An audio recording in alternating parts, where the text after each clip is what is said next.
Assalamualaikum. Friends, welcome back to my channel, The Faithful Academy. We're homeschooling family. We are continuing to read the series The Prophets of Allah by Shoaib Hamid Ghazi, Volume 1. Today we're reading the story The Prophet Nuh alayhi salam. Long, long ago in the land of Mesopotamia, there was a town of people who lived wild and evil lives. Even though their ancestors had been good Muslims, they no longer believed in Islam. Instead, they prayed to idols which they made themselves. They would decorate wood and stone idols and ask them for everything they desired. The chiefs and leaders of the town were very wealthy people. They were rude and arrogant, and they thought of nothing but money. They controlled the town and the people, and the poor people lived in fear of them and their evil ways. Allah was very angry with the wealthy people in the community. He had blessed them with wealth, land, and beautiful houses, but they didn't thank him or share it with the poor people. This was wrong. So Allah decided to send them a messenger to teach them Islam, like their ancestors had been taught. Allah felt that the best way to turn the unfaithful people to the goodness of Islam was to send them a person from among themselves. He knew that the people would pay more attention to a person they knew than to a stranger. Allah chose a man named Nuh. Nuh was a very humble and gentle man. He was pious and kind, and he always spoke the truth. He was so trustworthy and wise that people would come to him for advice. His reputation as a truthful and gentle person helped him when he was chosen to be a prophet, and he gained a few followers. All of his followers were poor people because the wealthy people were too proud to listen to what Prophet Nuh alayhi salam has to say. Prophet Nuh alayhi salam told his people, "Worship only Allah. There is no God but Him. Otherwise, I fear that you will see the punishment of a painful day." The chiefs of the people laughed at Prophet Nuh alayhi salam. One of their leaders stepped forth and said, "You are nothing but a man like ourselves. We don't see anything special about you. You have only a few followers, and they are the poorest and the lowest from among us. We do not think that you are better than we are. In fact, we think you are a liar." The chiefs thought that just because they had a lot of money, they were better than Prophet Nuh alayhi salam and his followers. They used this as an excuse not to believe in Islam. Prophet Nuh alayhi salam said, "I have been sent with the message of mercy, but if you refuse to see the truth in it, I cannot force you to accept it. O my people, I do not ask you for your wealth, for my reward will come from Allah." Prophet Nuh alayhi salam made it clear that he didn't wanted the people's money and that neither he nor Allah was impressed by how much money a person had. He told them, "I will never turn away a believer who has little money. I will never tell my poor followers that Allah will not reward them. Surely Allah knows best what is in their hearts. I see that you are very ignorant people."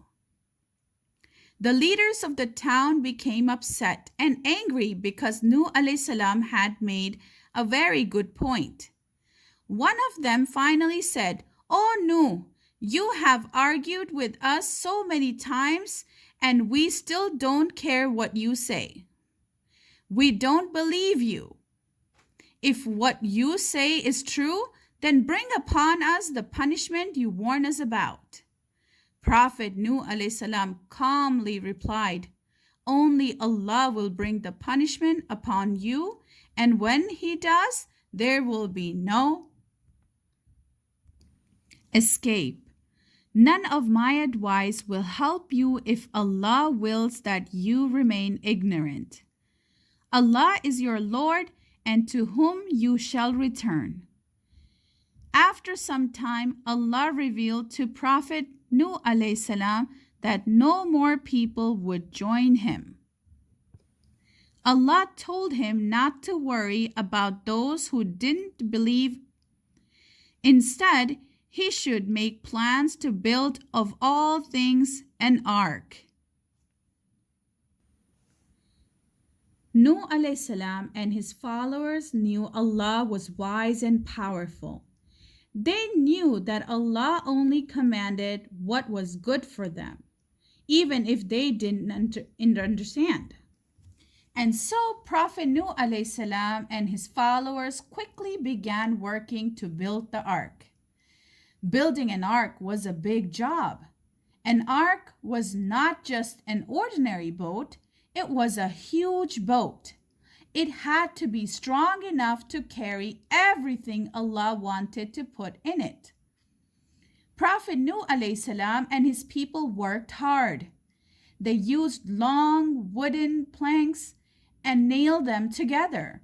They worked for many, many days under the hot sun, which burned like a bright lamp in the middle of the clear desert sky. Sometimes the townsfolk would walk by and make fun of Prophet Nuh and his people. They would say, "You must be crazy to build an ark in the middle of the desert. There is no sea in this area.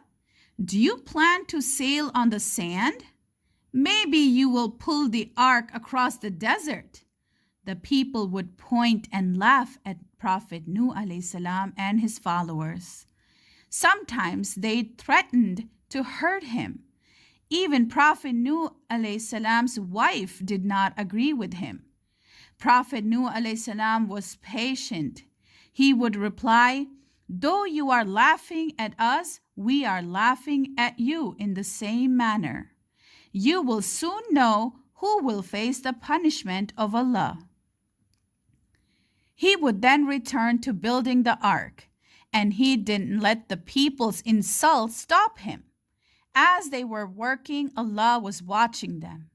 By working hard and working together, Prophet Nuh alayhi salam and his followers soon finished the ark and waited for Allah's next command. What did Allah have in mind?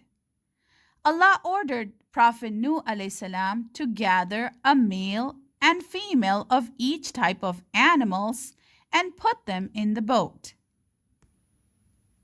He and his followers gathered pairs of frogs, hippos, bears, sheep, ducks, ostriches, giraffes, elephants, and every animal they could find. Then the pious company loaded the animals in the ark, pair by pair. Prophet Nuh alayhi salam's followers and their children gathered their belongings and boarded the ark. Prophet Nuh alayhi salam and his children, except for one son, boarded the ark after all were aboard.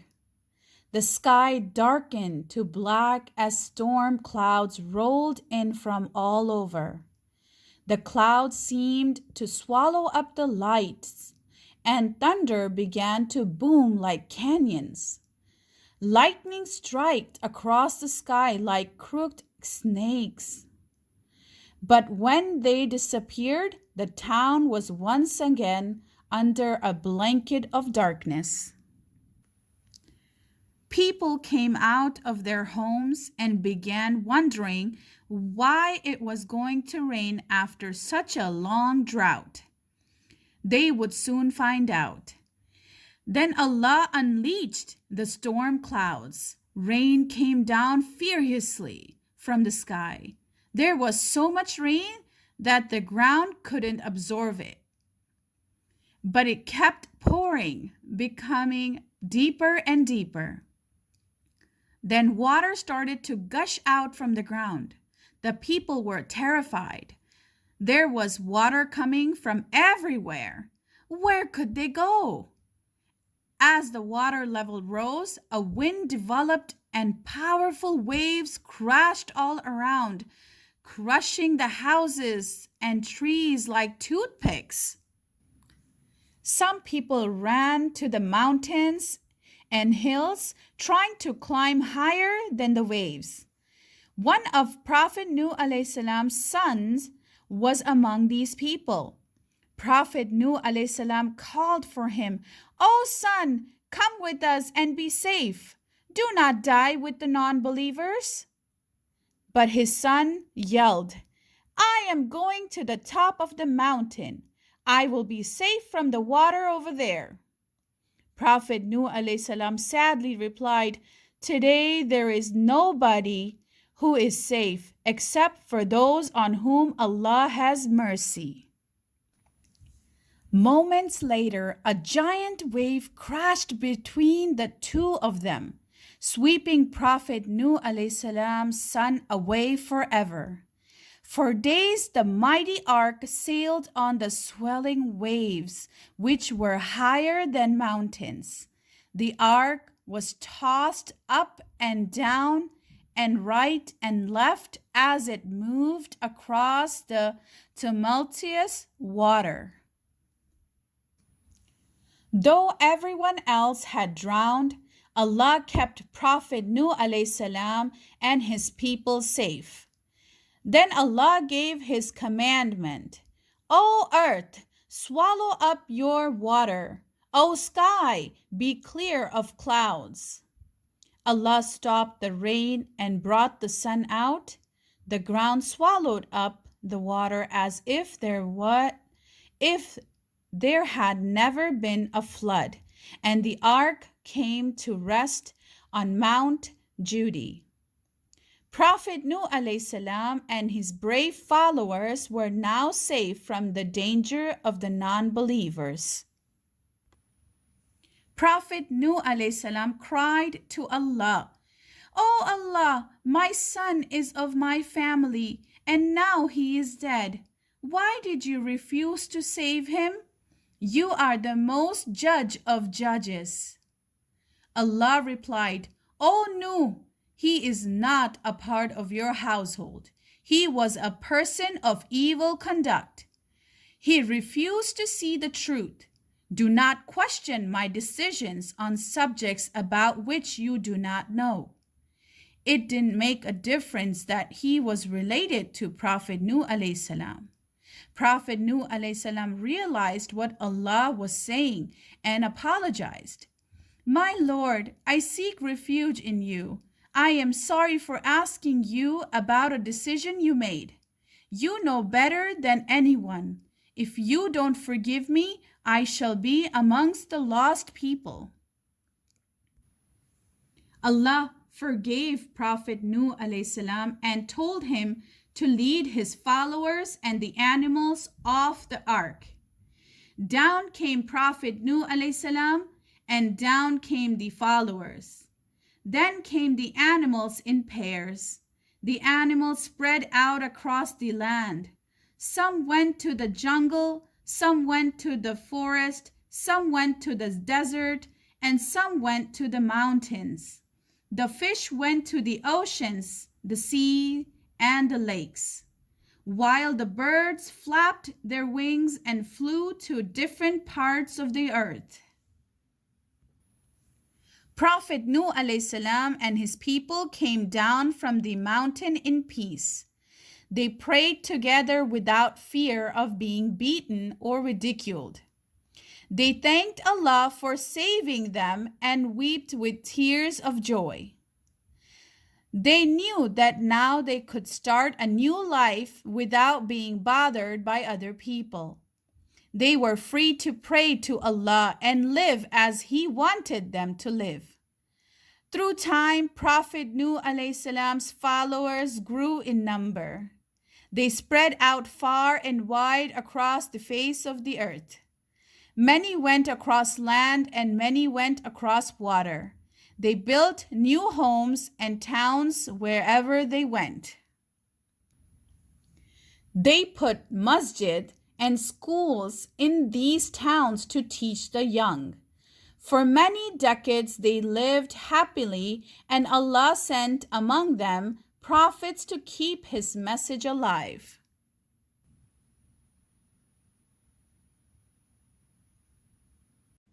Okay, friends, thank you so much for joining us and reading with us the Prophet Nuh alayhi salam story. Please don't forget to subscribe to my channel. And also don't forget to join us in our next video where we are going to read the story of Prophet Hud alayhi salam.